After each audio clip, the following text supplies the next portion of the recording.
Hello once again.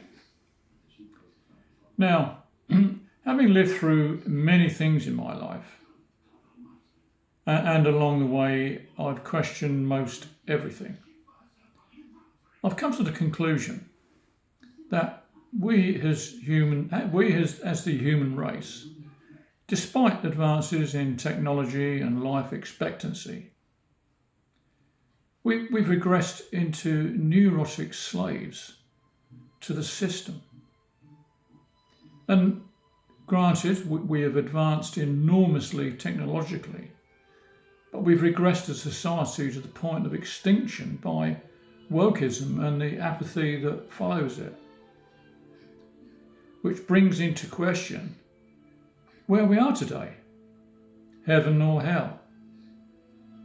And it doesn't take much observation to clearly see the answer in this world of truly naive politicians hell-bent on destroying our country by constantly brown-nosing the dangerous neurotic regime across the pond, which is using these gullible morons to do their dirty work. Now, can you imagine a US general having a little chat with Starmer in the Oval Office?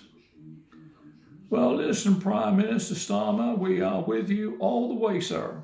And we'll be right behind you all the time, we promise, just as long as you send your Storm Shadow missiles deep into the heart of Russia. God bless America. And as Starmer backs out of the door on his knees, touching his forelock, silently saying, "Yes, sir, certainly, sir, 3 bags full, sir." What a moron that man is. And for God's sake, British politicians, educate yourselves. You're being gaslighted by professional liars. And we need to educate these slime balls. Jesus. I left school many, many years ago with no qualifications whatsoever, but I had a keen work ethic and I did reasonably well in life. Let's just say I was satisfied with what I had and I wasn't greedy. And I also had a very rebellious nature, which got me into a lot of trouble frequently. And many people criticised me for that.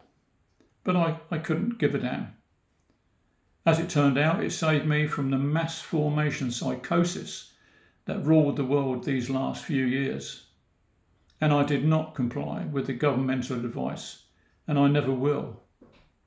And it seems to me that many people today, after the debacle of the last few years, many will follow the same road in the future because of an instilled vulnerability with overwhelming propaganda program launched by clever manipulation by unscrupulous, power-hungry authoritarians.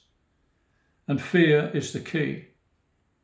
And we fear only what we haven't properly understood. And all governments suffer from a recurring problem.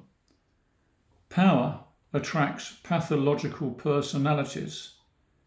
It's not that power corrupts, but it's a magnet to the corruptible people. Now, I've always been a keen reader, which, by the way, came about purely by chance. One day when going to work on the London bus, someone had left a bag on a seat. And when I left the bus, I took it to the driver when I got off. And he just advised me to keep it because it was just 3 books and he didn't want the hassle of reporting it. Which, by the way, those books were John Steinbeck's Log from the Sea of Cortez, Plato's Republic, and James Joyce's Ulysses. And the first one I read with ease and I enjoyed it.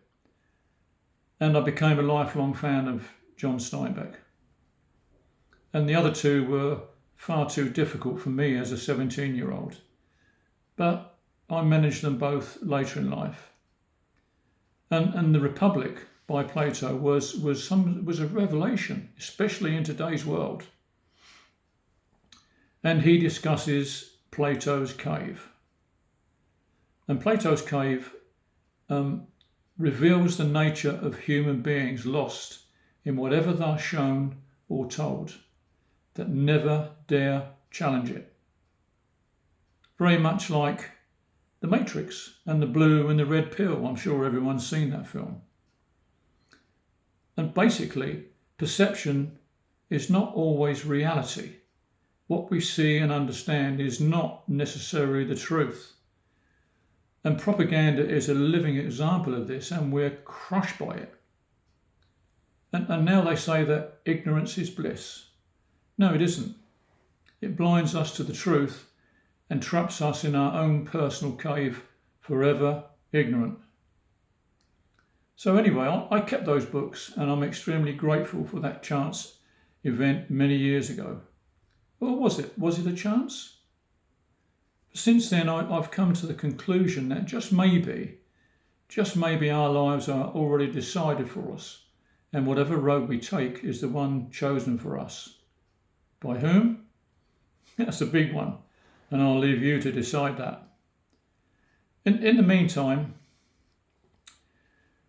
most of us still live in that cave where we are all islands shouting lies at each other and across the oceans of misunderstanding.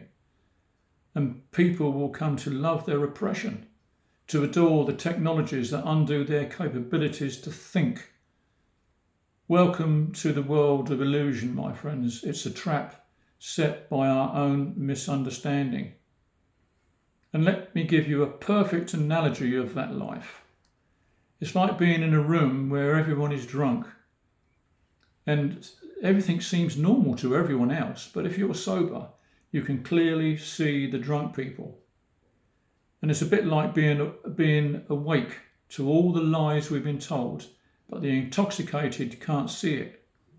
And scarily, most people are not just intoxicated, they are blind drunk, literally. Talking of which, current politicians are blind with power. And we, the public, are just pawns in an opening gambit, sacrificed by their personal gain. And some of us seniors can see the move that has been played many times in our lives and recognise the dangers.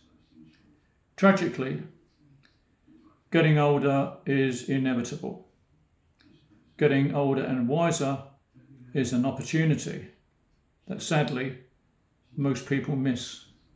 Thank you. Bye-bye.